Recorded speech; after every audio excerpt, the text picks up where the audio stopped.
So I'm going to introduce to you Fraser, who's going to do the talk, Dr. Fraser Hosford, who is one of the leaders of the church and also works part-time as an economist. So I'll hand over to Fraser now, and he's going to speak to the topic, Don't Just Be Yourself. And as I said, feel free, as Fraser is talking, if there are questions or things that come to mind, just write them down. Thank you. Over to you, Fraser. Thank you, Joan. Thanks for your introduction, and good evening, everyone. Just be yourself. In some ways, it's the cry of our age. It has become so. And that very phrase itself and other phrases like it which express the same sentiment. We hear them regularly in our popular culture. We have conversations around them just day to day. Let me give you just one example. This is the song This Is Me, which is from the film The Greatest Showman, and it contains these words. I'm not going to sing for you, but let me read them for you. And I know that I deserve your love. There's nothing I'm not worthy of. When the sharpest words want to cut me down, I'm going to send a flood, going to drown them out. This is brave, this is bruised. This is who I'm meant to be. This is me. Now, be yourself. Definitely has a lot of truth and a lot of good to it. Bags of it. So let me be clear from the start. I'm not telling you this evening to go be someone else. Not at all. In fact, being myself has been a really important lesson that I've learned in life to help me live life and get through life. And I probably need to acknowledge as well that at times in the past, the church has got it wrong on this. At times we've enforced behavior and uniformity, even though Jesus himself was all about acceptance. But yet I still want to explore this topic of just be yourself tonight. And I'm probably going to focus primarily on that word just. Just be yourself. See, when we add that word just, it does a couple of things. I mean, one, it nearly makes it sound as if it's easy to be yourself. Oh, just be yourself. Or else it makes it sound like that's all you need to build your life on and to have a flourishing life is just be yourself. And for me, those views are not good enough. There's a bit of a few problems with that. And I want to explore a few of those this evening. The first is that I think it's dangerous. I think there's something dangerous about just be yourself. You see, naturally that phrase makes us turn and look inwards. And so the danger is one of self-absorption. Very few encourages us to do what we want to do. Encourages us to make our own decisions and even to live life for ourselves. Inevitably, that perspective makes us look inward. And if we're actually going to base our life on it, this is going to be a life philosophy, then we have to ask ourselves questions. Well, who am I? What do I want to do? What are my passions? What are my desires? And all of that focus raises a question for me. Is it possible for us to focus on self too much? Now, we live in a technological age. I'm sure this Christmas there's going to be lots of lovely new technological gifts opened, and people from whatever age will be delighted to receive them. We now, with our smartphones, can take photos anywhere at any time. It's an incredible ability that we have now. And what do we choose to do with it? Take photos of ourselves, primarily. In 2015, Google said that on Android devices alone, there were 93 million selfies. That is per day, a per day figure. For the average 18 to 24-year-old, on their camera roll on their phone, every third photo is a self-portrait. I mean, come on, we even buy selfie sticks. It seems like maybe there's a bit of an obsession going on. And this is dangerous for us. It's dangerous because actually when we look at ourselves and focus in on ourselves, we tend to focus on the negative things about ourselves too. So it doesn't actually lift our moods or our spirits. Let me give one example, which I imagine we're all familiar with this year, in this very strange year of 2020, when we've had different lockdowns and different restrictions. Who amongst us has not had cabin fever at some stage?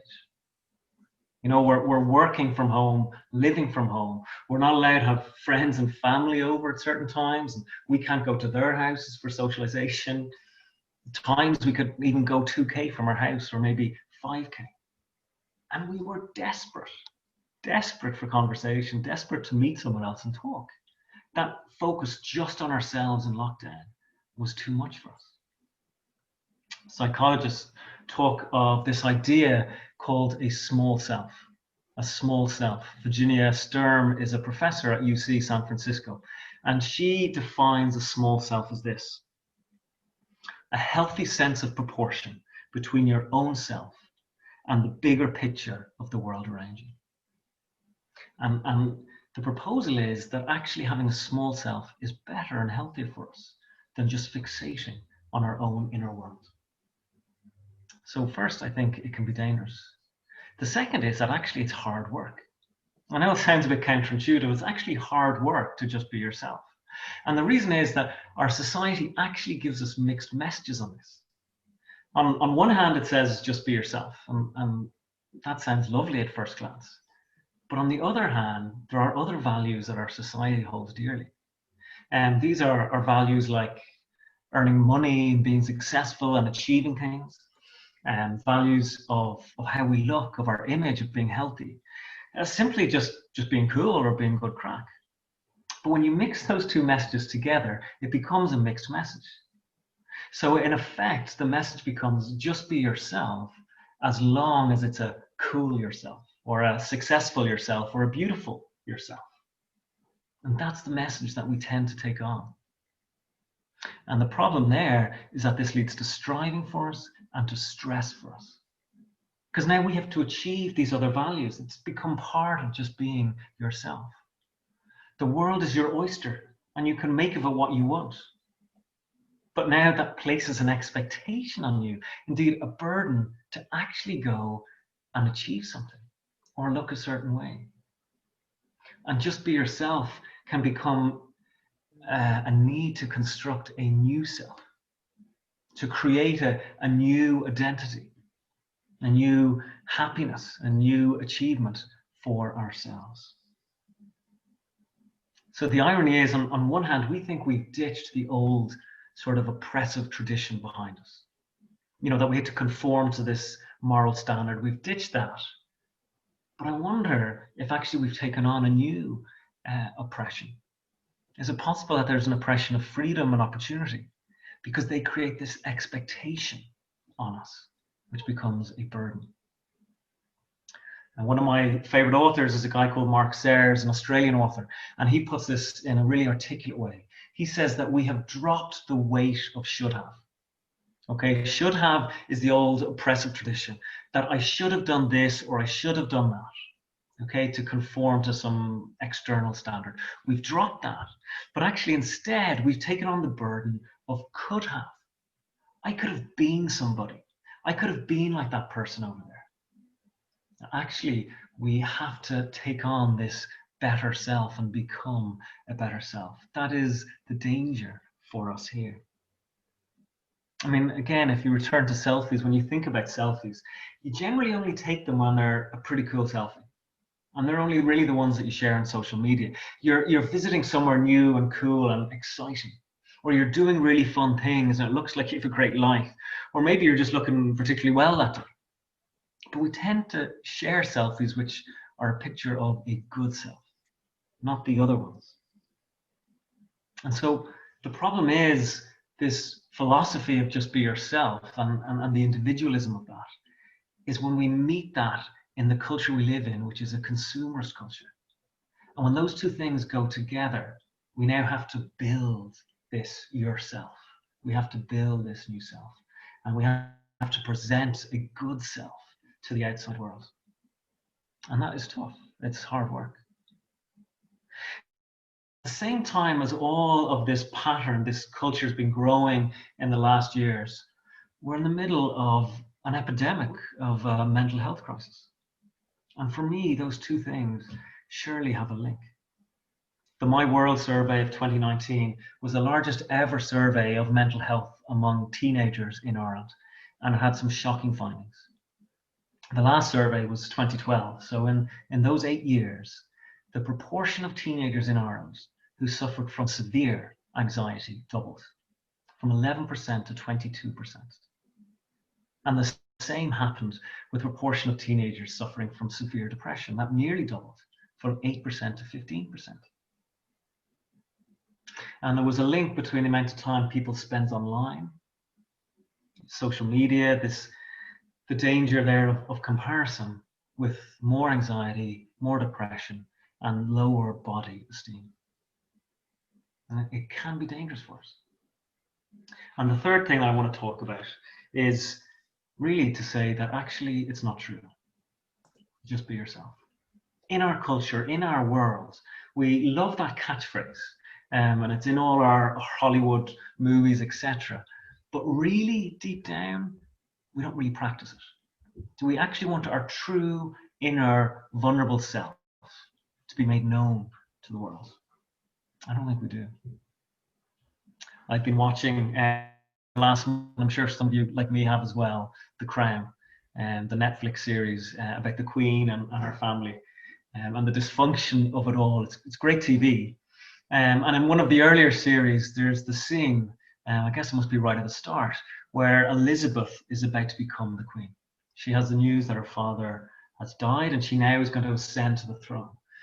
She's on an airplane, I think, in the scene, and she gets this letter from her grandmother about the role and the responsibility she's about to take on from Queen Mary.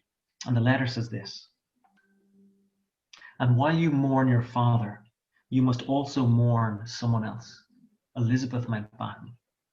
For she has now been replaced by another person, Elizabeth Regina. The two Elizabeths will frequently be in conflict with one another. The fact is, the crown must win, must always win." Elizabeth could not be herself because of duty. And I think for us today, there's something similar, but actually the motive is fear. Fear stops us from being ourselves. See, most of us are afraid that actually the real me will be found out, that the inner thoughts that we have, that someone might actually find out what we really think. Imagine if someone could listen in on those inner conversations. How worrying would that be for us all? Much of our social media is actually this carefully crafted presentation of who we really want to be, of a better self, not of our true inner self.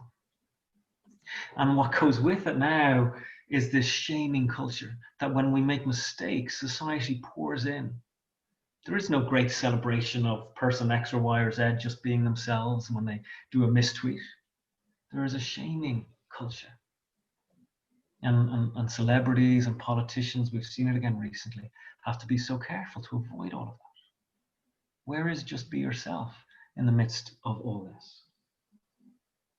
And if we think about it personally, how many places are there where we would want our inner fear, our inner worries to come out on the table, our inner thoughts, what we really desire and long for? I mean, how many of us have even one or two safe spaces where we would talk about those things? And so actually just be yourself doesn't go deep enough, because truly for us to just be ourselves, there has to be a work on what that self is to happen first. So look, they're my 3 thoughts on the topic, and I hope they'll create some discussion. Where do we go from here? Well, let me just clarify again. I'm not anti this in any way. I'm saying there's lots of good in be yourself, but there's a danger in just be yourself. I don't think that philosophy is going to lead to flourishing in life. There is a danger. And in some ways, I'm disagreeing less with the idea itself than with the fact that actually it's not fully realizable or feasible in the culture that we live in. We don't fully believe it. I think if we stand back and look at the wood for the trees and the broader picture of what's going on here, it seems to me that there's something else missing, something missing from the picture. Something else has to be added in as a balance and to complement just be yourself, if that's going to be a perspective to lead to the good life. And for me, and it's the great irony when you consider the title, Just Be Yourself, the irony is that I think we need something external, something outside of ourselves that is going to come in as a counterweight to just be yourself. You see, it's only something outside of ourselves that will take that focus off ourselves, which is the first danger that I spoke of, and stop just be yourself collapsing into self-absorption. We need to be part of a bigger story. And we talked of fear. The antidote to our fear is love.